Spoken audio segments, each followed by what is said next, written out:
concerned about a world full of problems. I want to make a difference, but I don't know how. When I was an educator, this was really easy. I took care of kids, I counseled and inspired staff members, I guided parents.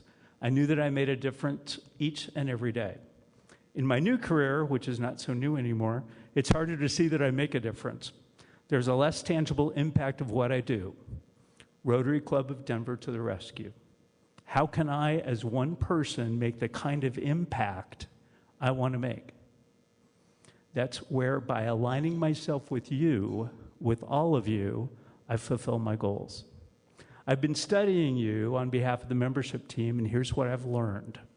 139 of you have committed to serving on at least one of our 12 committees, 28 subcommittees, and 3 partnering organizations.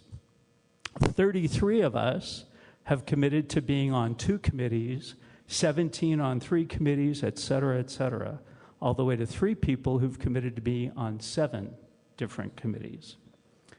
I'm making an impact by aligning myself with you, who are all reaching out and making such a difference in people's lives, which leads me to say, thank you. Thank you for helping me fulfill my goals and my dreams. Every one of us engaging in every way we can makes a difference. Every member matters. Thank you.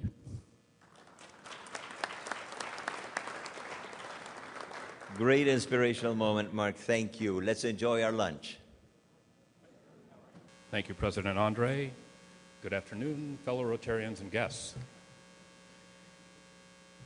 We have a number of guests with us today. Carolyn Harris is a guest today of MAC West. Carolyn's visiting from Washington, D.C.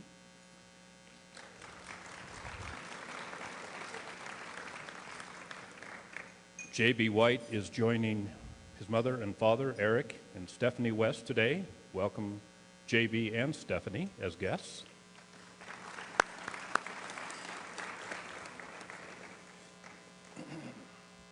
Robert Tarico is a guest of Sandy Adams. Welcome.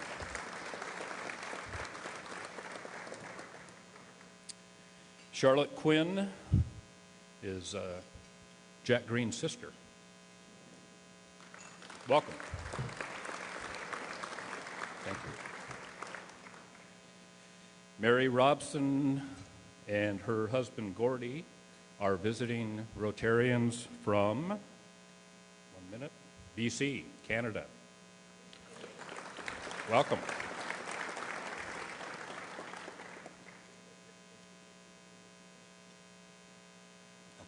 Okay. And our last guest is Tara Kramlich, visiting from San Francisco.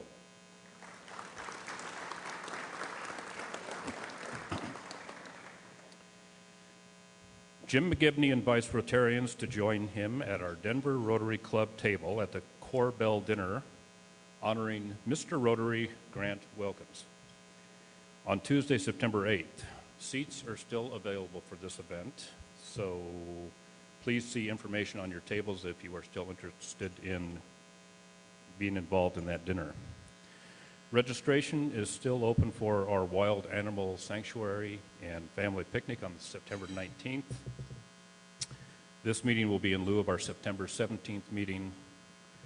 There are only a few openings left, so if you're interested in participating, see Lauren after the meeting and get signed up. Our next round of fellowship meetings will be held on Thursday, September 10th. Apparently there's been some difficulty getting people to volunteer to host these meetings, so we're apologizing for the late notice in getting this event publicized. RSVPs need to be completed either today or tomorrow. As announced in our Tuesday blast, in addition to the September 12th services for Dr. Michael Muftick in Tabernash, one will also be held here in Denver on September 15th at the Hyatt Regency Convention Center Hotel. That's in downtown Denver. at 5 o'clock. There will be a reception following. There will also be a non-host dinner at the hotel's restaurant. And if you'd like to participate in that, please make reservations in advance. Refer to your Tuesday e-blast for more information. The Rotary offices will be closed on August 31st as we prepare to move our new offices that evening to a new location at Empire Park on South Colorado Boulevard in Louisiana. Look for an email with more details, and if anyone is interested to help this weekend or Monday, please contact Darlene. Andre, that's the completion of the report. You're welcome. Thank you. Thanks for the report. You know, we've had a very long partnership, 70 years, with Denver Kids. And one of the ways that Denver Kids now wants to make sure that Rotary keeps knowing what Denver Kids does is that once a month on a Thursday, we're going to have one of the counselors come here and stand outside of the room and welcome you and be willing to answer any questions. We had one of the counselors here, and even though I met you, I forgot your name. Please stand up and tell us.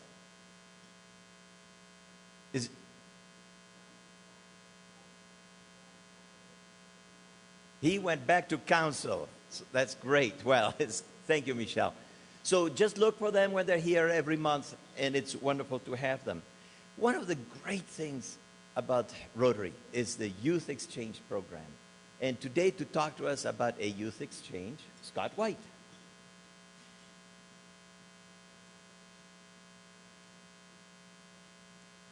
Thank you, Andre.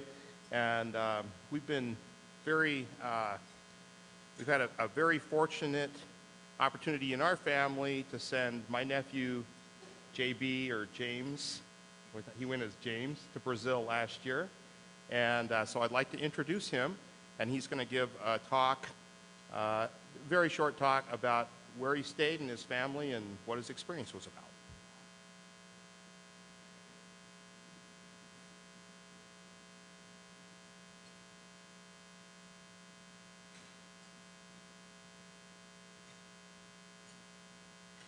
Hello, my name is James, and last year I did my presentation, my year abroad in Brazil.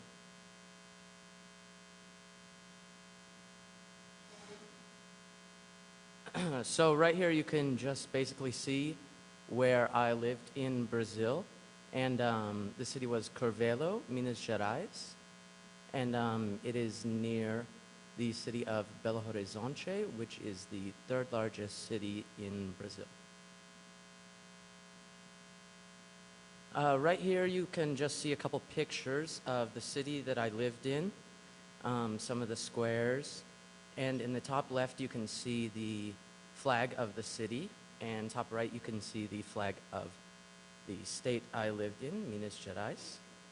Just a couple brief facts: population of 80,000 people, founded on October 13th, 1831, and major industry, farming, and distribution of products. Right here you can just see a picture that I took with my host family when I made Thanksgiving dinner for them, just so that they could experience a little bit of the American culture and the foods that we eat here on that particular day of the year. Right here, I have my host Rotary Club of Curvelo Norte, founded April 29th, 1995, and it was part of the District 4760. In the bottom left, you can see a picture of where our our committee sat and where our president sat. And to the right, you can see myself shaking the hands with our district governor. I just put some of the coolest moments of my exchange, obviously traveling the country and getting to see all the awesome and different places of Brazil, getting to meet other exchange students and learning about them, learning about their countries, hearing them talk in their native languages, dreaming in Portuguese. It may not sound that big, but after you study the language for so long. It's really, really cool to experience dreaming in a different language. And lastly, just experiencing a totally different culture and set of customs.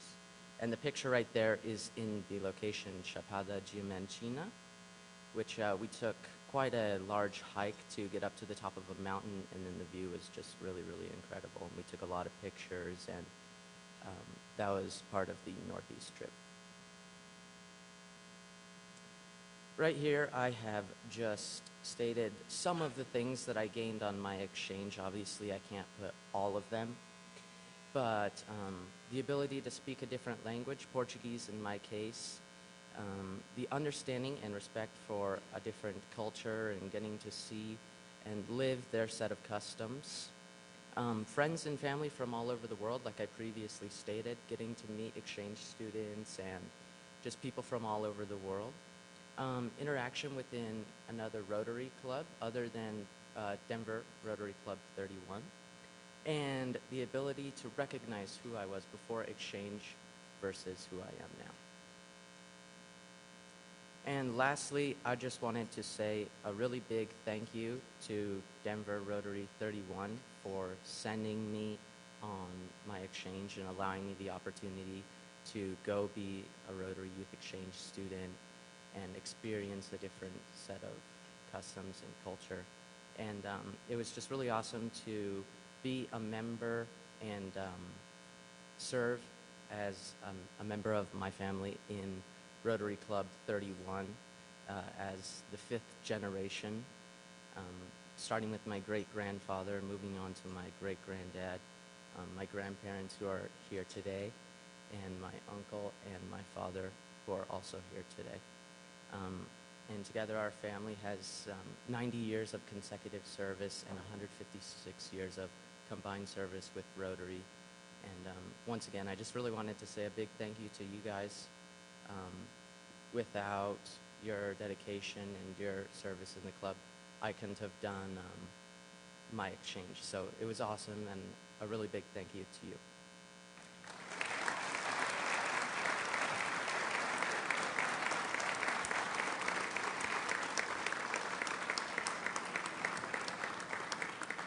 What an inspiration. And may your dreams be of beautiful beaches in Brazil with all the beautiful people from Brazil in Portuguese. So thank you. Thank you very much.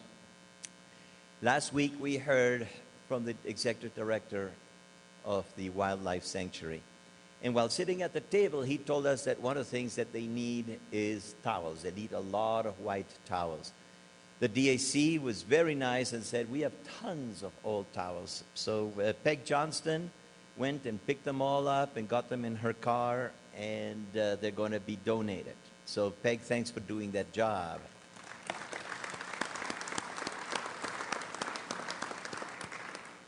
They also told us, the admission to enter the sanctuary is $50 per person. It's, you can imagine that these animals eat voraciously, and I believe that they are letting us in for free. But they did say that wouldn't it be wonderful if we brought one of those big bags of apples that you can get at Sam's Club or at the grocery store? The bears just love them. You can also bring a bag of carrots or melons. And, it's bears are hungry. We just saw in the news, right, that they caught a bear at Colorado and I-25. That's like unbelievable. They already want to be Rotarians going to our new office. So I got bad news for you today. And today we're losing 7 red badges. But the great news is they're going to be converted to blue badges. And to do the conversion, let's welcome Jim White.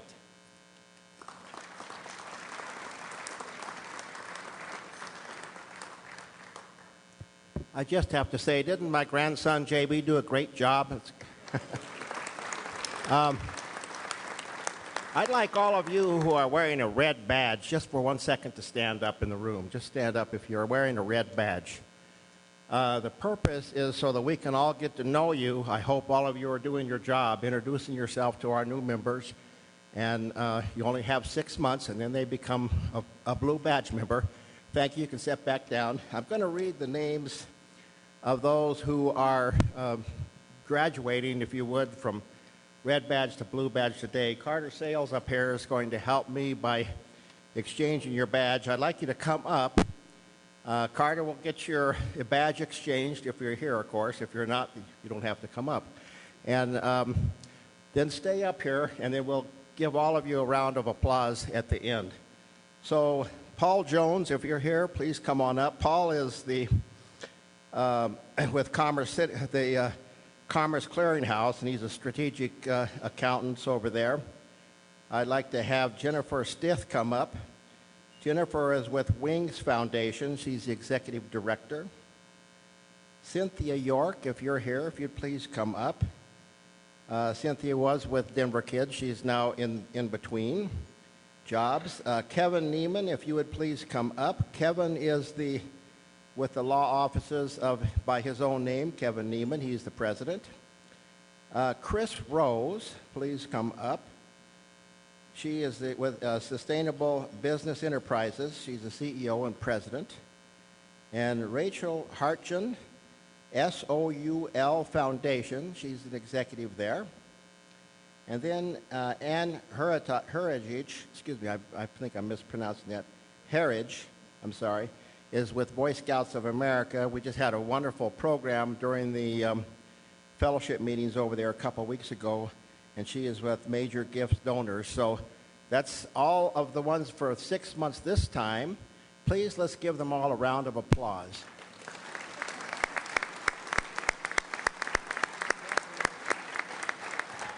And thank you. Andre, these are our new Blue Badge members. Thank you, Jim. Very inspirational to see all of these new members switch their badges. Our offices are moving, as our secretary reported, so Darlene and the staff is really under huge pressure, and I want to thank Darlene and Lauren for the great work that they're doing, the flexibility that they're showing in making this move possible. So Darlene and Lauren, thank you.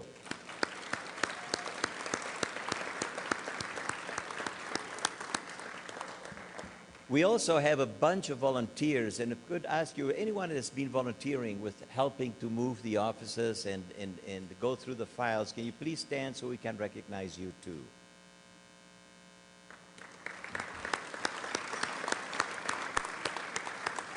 Thank you very much. You know, there's the old story of the American Jew and the American Chinese and they're at the bar.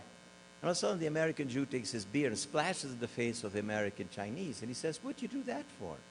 He says, I did it for Pearl Harbor. He says, Pearl Harbor, that was the Japanese. There's Japanese, Chinese, you're all the same to me. So the man is sulking and is very offended. And all of a sudden, he takes his beer and splashes in the face of an American Jew. And he says, what'd you do that for? He says, I did it for the Titanic. He says, the Titanic, that was an iceberg. He says, iceberg, Goldberg, you're all the same to me. The world is full of xenophobes and people that will find a reason to hate each other and to splash a beer in each other's faces. And to bring a little bit of awareness about this sad situation, let's welcome the CEO of the Quiet Company, Melinda Quiet.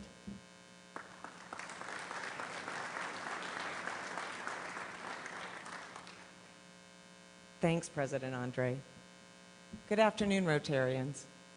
I am frequently astounded by the way people treat one another. I am deeply concerned by our inability as a species to appreciate others and recognize that under our skin, we are all the same. The level of treatment and discourse has deteriorated in our country, and I struggle with why we can't live peacefully with each other here and abroad and respect individual differences. How do we love? How do we learn to love? How do we learn to hate? I see these as integral questions to humanity if we can try to find a way towards living in peace with one another. What is clear to me is that we need to change and teach our youth and to love the differences in one another.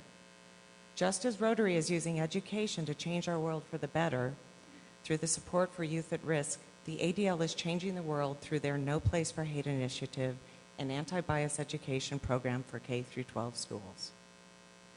I am so fortunate to know Tara and also consider her a friend, to know her in her capacity as the Director of Education at the Anti-Defamation League. Tara has over 15 years' experience working with K through 12 higher ed, with a focus on school systemic change, anti-bias education, and student leadership. She has worked across the country in cities that include Philadelphia, Chicago, Portland, and Denver. She has a Bachelor of Arts in African and African American Studies and Political Science from Washington University in St. Louis, and a Master's in Social Work from the University of Pennsylvania. Please welcome Tara. Thank you.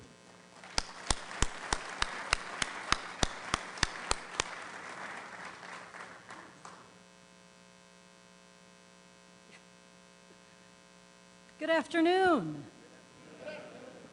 Oh, we can do better. Good afternoon. Excellent. As an educator, it is hard when I don't get that response, and so I'm excited to be here, and really thank you so much for the time. I appreciate it very much, and because your agenda is remarkably succinct, I am going to set my timer to ensure I am the same way. Okay, here we go. Thank you so much. I appreciate the invitation from Melinda, and it's been lovely to hear and get to know Andre, and I'm even more excited about JB's experience in Brazil. And that kind of experience and sharing and learning is hopefully what we try and do for students that aren't able to go to Brazil, aren't able to do that, but can create that kind of connection with each other. So I'm going to start. Many of you, I am certain, have heard of the ADL, of the Anti-Defamation League. With a show of hands, how many have heard of the ADL? This is great. And I know some of you, I think someone shared with me, that often you may know the good, the bad, or the ugly, which is fine. ADL definitely has its opinions because it's been around for a very long time. How many, because I'm an educator, I'm going to try and ask you questions, see if you know the answers, and see how we can make this a little interactive. Does anyone know how old the ADL is? Melinda doesn't count. She counts, but she doesn't count for this because she knows the answer. Yes. All right, let me see if I do this correctly. Great. The ADL is one of the oldest civil rights human relations organizations in the country. It started in 1913 in Chicago by a group of lawyers, Jewish lawyers. It's a Jewish organization and still is today.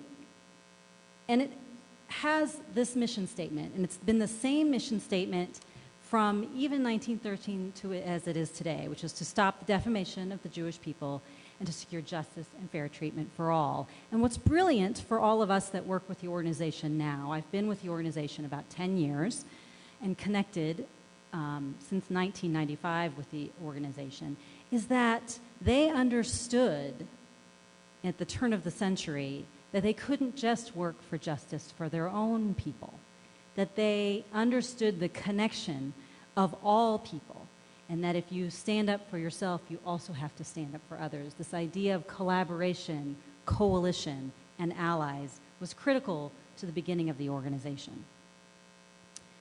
We are headquartered in New York City, but there are 28 offices in the U.S. and abroad. I'm just going to keep up with myself here. The Denver office is located just a few blocks from here and is one of the oldest offices in the country.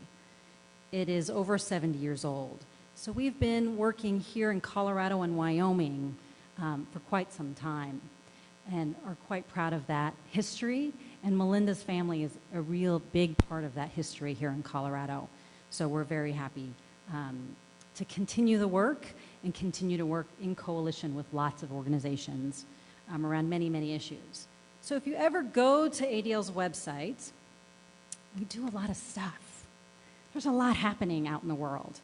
And so I'm going to talk just briefly about some of these things. But my work really is in the education field.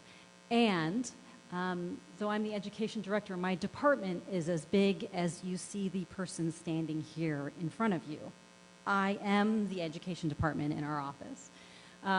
So I may talk about the division, which is in New York, but here in Colorado, I am that person. Civil rights has been a part of the organization for a very, very long time. We continue to work in a really robust way as we did 50 and 60 years ago. We're strong believers of the separation of church and state and work with individuals and organizations in a variety of different ways around those issues. ADL is also, one thing I will say is we don't litigate. We aren't the ACLU, but we are friends of the court around issues that are pertinent to our mission and to our values. The ADL is the largest non-governmental agency to train law enforcement on issues of counterterrorism, hate crimes, anti-bias policing, and extremist groups, far left and far right. And we do monitor those organizations online and in person. But I get to do the really good, fun, interesting work, the best work, the preventative work, the proactive work with schools, educators, bus drivers, lunchroom workers, everyone in any kind of K-12 arena, as well as on campuses and universities and community organizations. Okay, so in our division, in the education division, these are our three main areas that we focus on.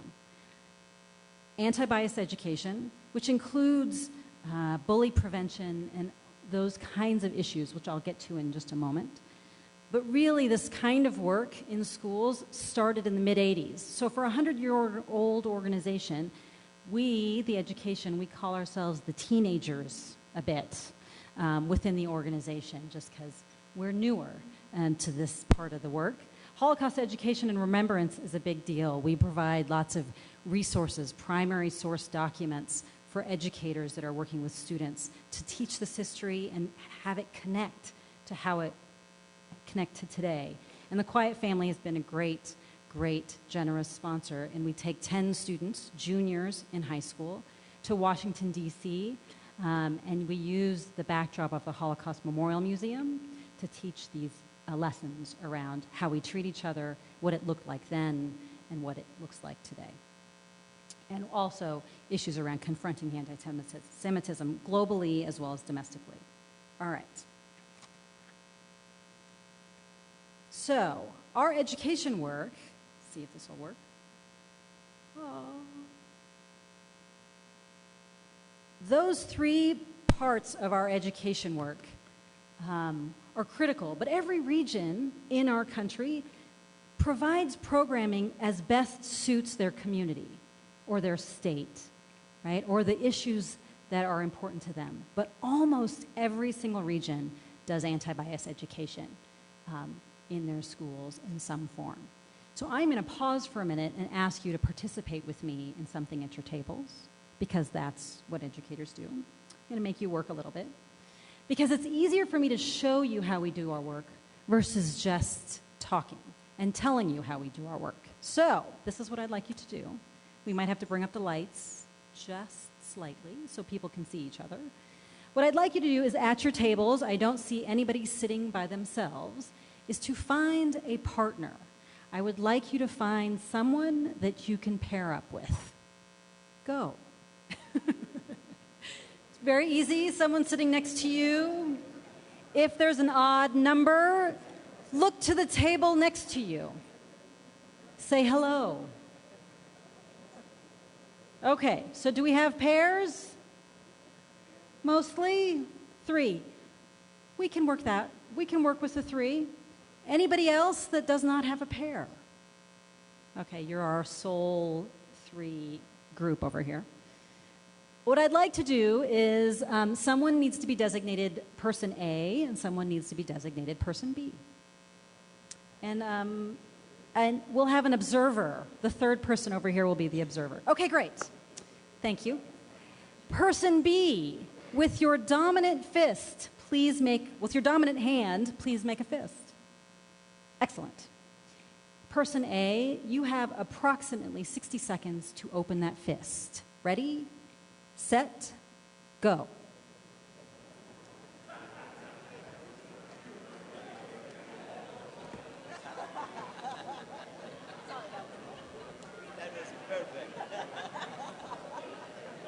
10, 9, 8, 7, 6, 5, 4, 3, 2, 1. Excellent. That was far less than 60 seconds, but that works. So let me find out how many were successful. Oh, okay. Some. All right, so I'm going to talk to the unsuccessful folks first. Okay? What strategies did you use to try and open that fist? Anyone? Tickles. Good one. I didn't see too much brute force because you guys are everyone's very nice, but... Oh, bribery.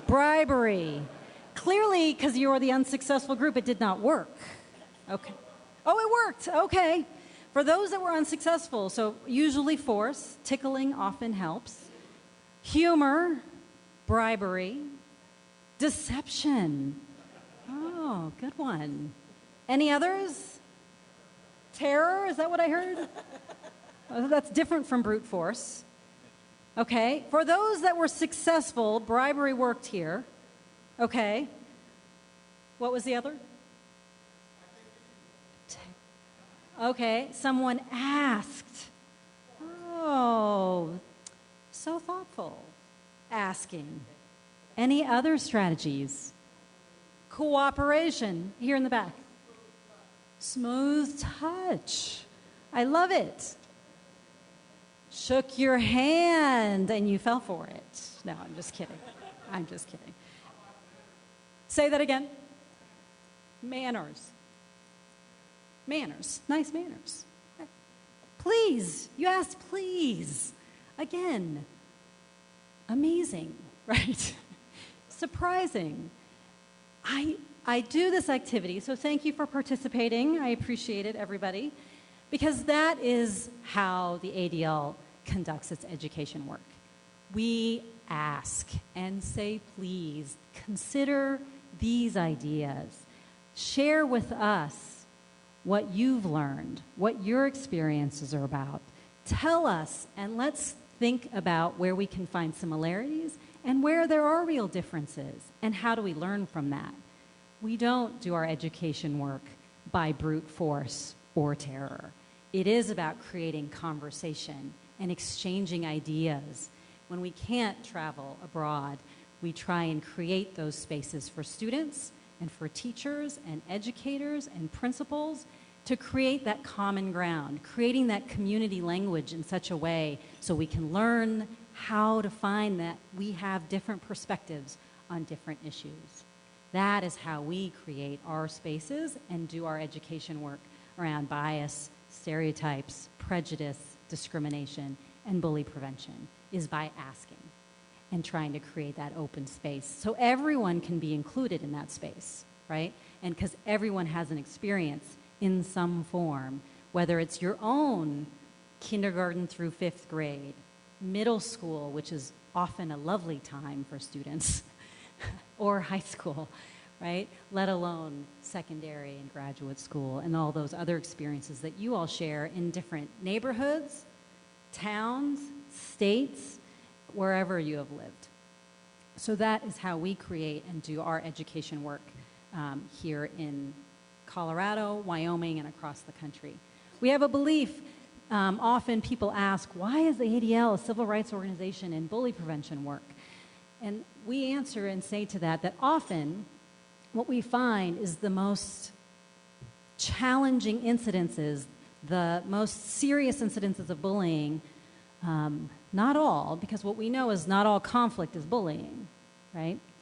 But what we do know is that the most severe incidents of bullying often are based on identity, based on race, based on ethnicity, based on religion, based on sexual orientation, that students are targeted for these things.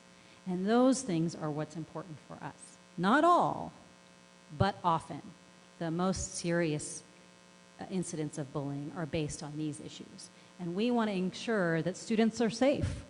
All students are safe. Because what do we know? If you're not worried about getting from class to class, getting in the hallway, or what's going to happen in the lunchroom or the recess, if you don't have to worry about that, about your own safety, or you're not going to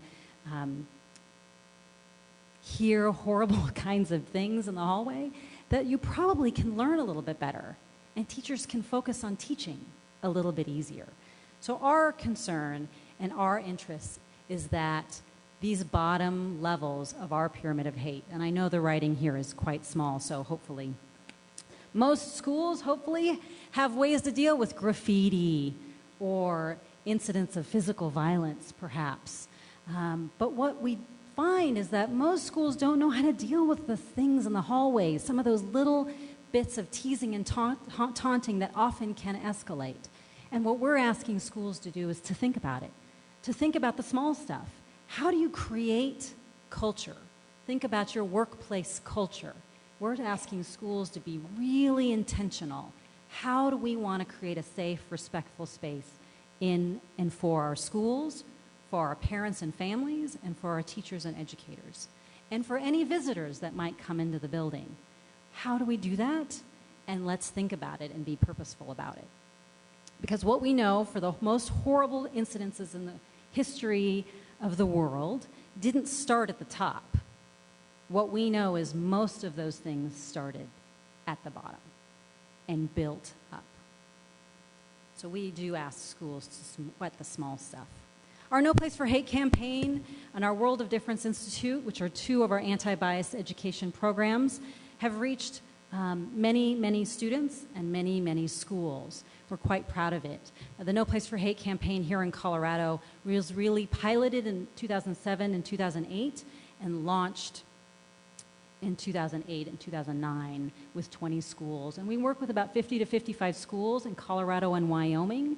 And we ask schools for a year-long commitment. Many schools, and many of you have all probably experienced those days of just say no. Those were my days. Sort of the just say no to drugs. It was one big day, one big assembly, and that was it. And often now we hear of schools, which can be helpful, big assemblies that say be kind, do all those things, which is lovely. But we are asking schools to do more. We're asking them to revisit these kinds of issues around bias, bully prevention, and those kinds of things on a more regular basis. So we provide a framework and ask them to complete certain steps to do that. We've reached over the last 8 years or so over 250,000 students, elementary to high school, in many, many different cities. I can see an extra comma in my list here. Sorry about that. And all over the state.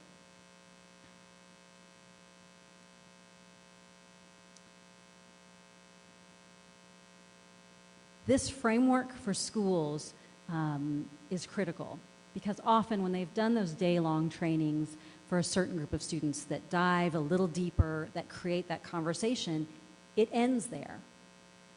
And that's all. And those 30, 40, 50, 60 students in a school of 1,500 students ends with those kids. So this framework really says to those students and those educators, what now? What next? How are you going to take this to your building?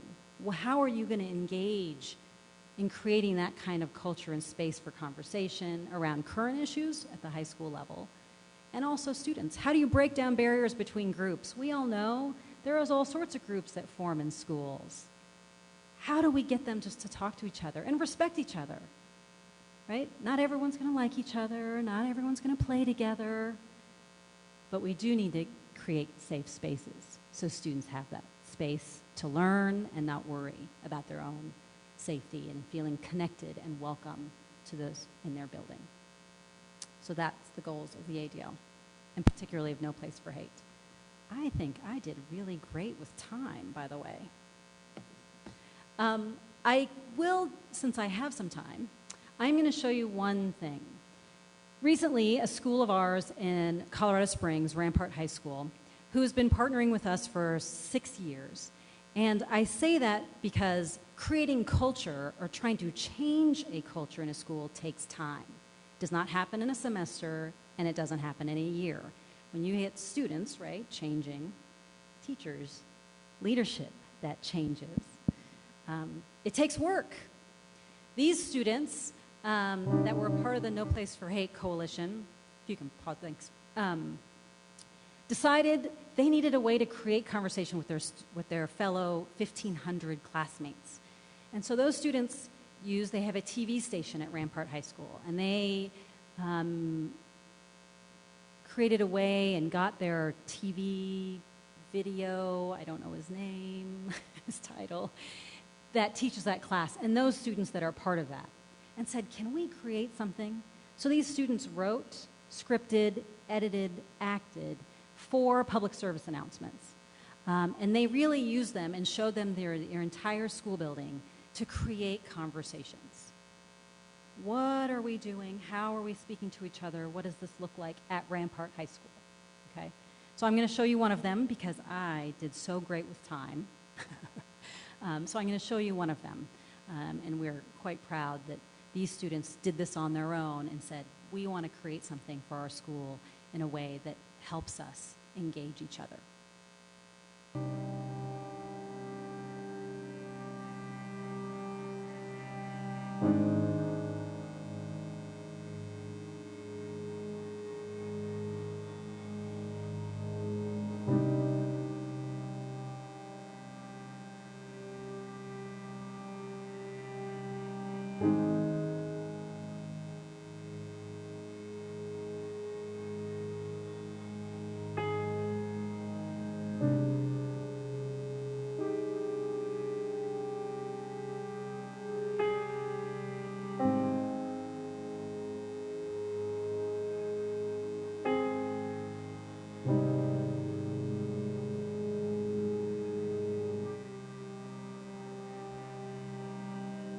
You would never do this in real life. So why is it okay here?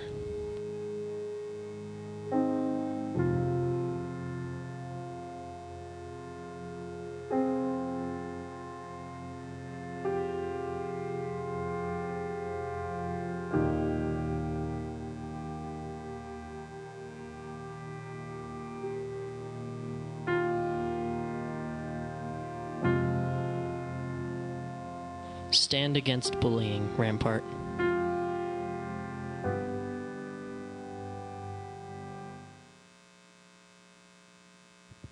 Thank you so much for your time. I very much appreciate your attention and lunch, so thank you again.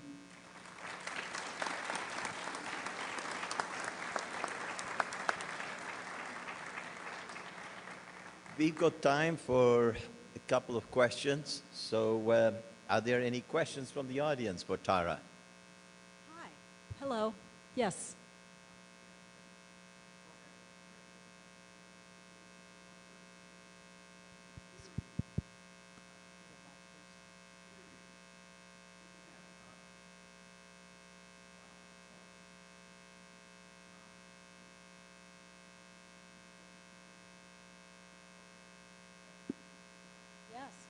Oh, I appreciate that. Well, I have lots. We do teacher, we do lots of, so I'm going to speak in the school setting. We do lots of teacher professional development when they have the time, right? And the resources and the energy, because there's a lot of demand, and that has shifted over time. So we do those programs. And can. We also do it with community organizations, nonprofits, whoever sort of asks. We do some workplace work as well. So it all lives. It's really just by request.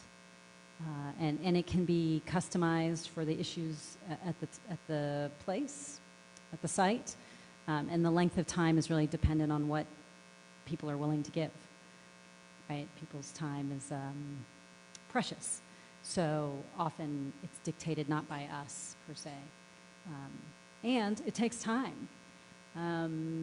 It's a process. Change is not easy. And unlearning some of what we've learned or experienced to just sort of be open to those kinds of conversations isn't always easy. And adults, all of us adults, often don't want to talk about those challenging experiences and personal things. So I actually really enjoy working with adults. So I think that they're great conversations to be had. But yes, we do all of those things. I saw a hand here, and then I'll come back here. So quick question. I work at a homeless shelter. I'm Okay, here. can't see Hi. you. Okay. Okay. I work at a homeless shelter, and across the country, this is a real number, 40% of every homeless youth in our country is homeless because they've gender identified as LGBTQ and have been asked by their parents to leave their home. What is ADL doing, if anything, along the lines of family unification? Because frankly, here in Colorado, we have tons of LGBTQ kids coming to our shelter. Yes. So thank you for sharing that, because it is a big, significant deal. We really work with schools to find out what those schools and how that is just the systems in which we work, and that is sort of how we've been able to deliver our programming. If it is useful to work and connect with staff or educators at this homeless shelter to create conversations, we can do that. We don't do family reunification kinds of work. We do have significant conversations at the middle school and high school level to find out if they have gay-straight alliances, those kinds of supports for students, and if the staff there have the language and they are able to talk about it. In some of our districts, they don't. And so we try and provide the resources that we can, and we work in a lot of collaboration with One Colorado, Rainbow Alley, some other organizations to provide resources. Yeah. Okay, there's one over here. Yes. Sorry, the lights. Is this on? Yeah. So as American society becomes much more diverse, culturally, religiously, ethnically, racially, how are your strategies and tactics adapting to, student populations, let's say, particularly students that come from immigrant families that may not share our liberal values in this respect? So those changes have happened in our state. I've lived here in Colorado since 2001 and watched it change in significant ways, particularly, and this just comes to mind, in the Greeley community in Weld County and things like that. And those schools and those administrators, the ones that see that and are proactive about that, understand that their schools and their strategies have to evolve, right? And others aren't, and you can see that.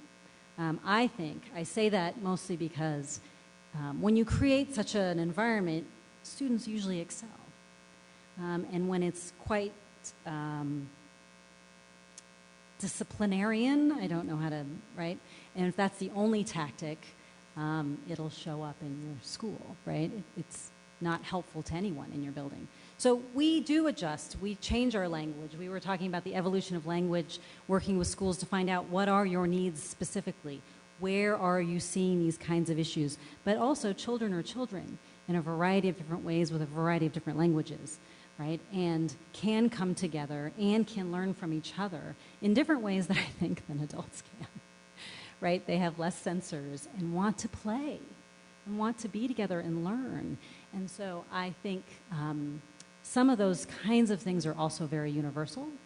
And as long as educators and families can communicate in a way that says, this is a safe place, we welcome you, and get connected, because then those conversations that might be harder around behavior or all those kinds of things are easier to have, right? If it's already adversary, that's a harder conversation to have with communities that are new, right? But if they're welcome and connected and attempts are being made to find similarities or common ground, then you can also have those conversations about things that are hard. So we have lots of different ways to do that. It just depends on how and what folks need. And if we don't have it, we will find other resources in the community to help engage in that conversation. Does that answer your question? Great. Yep. Thank you very much. Thank you, Tara. And Tara, don't sit down. One of the key missions of Rotary is to stomp out polio in the world. Africa has just been declared a year free of polio. So we are very proud of that. 2 more countries, Afghanistan and Pakistan, and then we will have eradicated polio.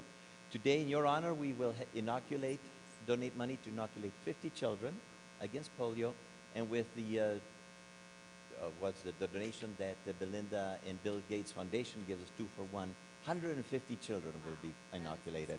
Thank you very much. Thank you so much. Thank you.